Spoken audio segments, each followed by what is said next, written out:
Jangalmahal mobile media আপনার পাশে সবার সাথে। জঙ্গলমহল মোবাইল মিডিয়ার পর্দায় দেখতে পাচ্ছেন ঝাড়গ্রাম লোকসভা কেন্দ্রের বিজেপি মনোনীত প্রার্থী ডা প্রণত টুডুর মনোনয়ন পর্বে পদযাত্রায় উপস্থিত ছিলেন বিরোধী দলনেতা শুভেন্দু অধিকারী।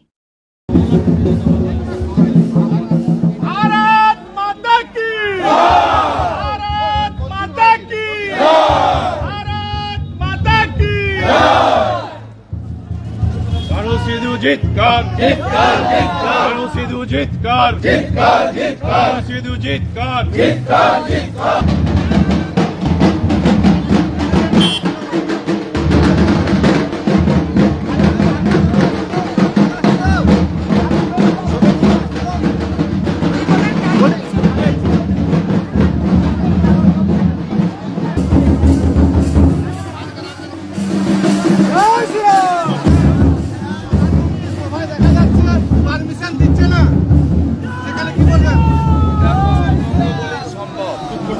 প্রধানমন্ত্রী সভাগুলো দেখার পরে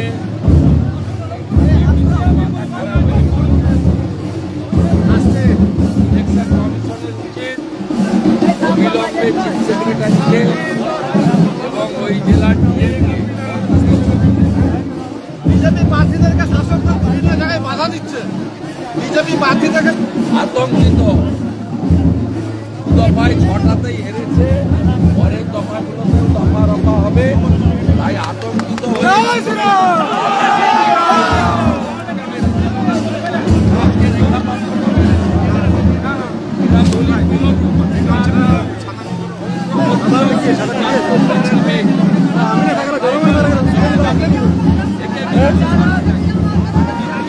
শ্রীরাম জয় শ্রীরাম জয় শ্রীরাম।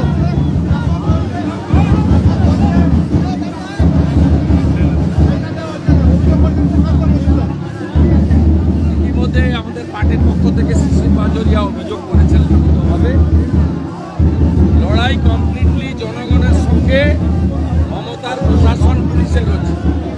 এখানে আমি আসার আগে পতাকা খুলেছি, প্রশাসন থেকে আমাদের ঝাড়গ্রাম ঢোকার আগে পর্যন্ত পুলিশ পতাকা খুলেছে, তৃণমূলের পতাকা আছে, বিজেপির পতাকা কিছু কিছু ভালো করে জবাব দেবে। জঙ্গলমহলে যৌথ বাহিনী, আর্মাদ বাহিনী, এরা কোনোদিন জব্দ করতে পারেনি।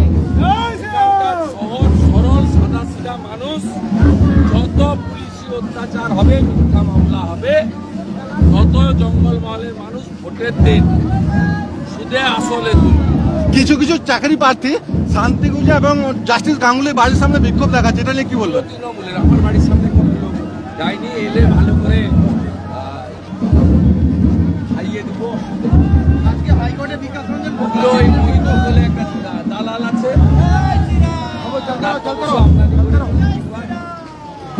তৃণমূলের মাল, চাকরি বাকরি আবার ভুয়া চাকরি দিয়ে টাকা তুলেছে।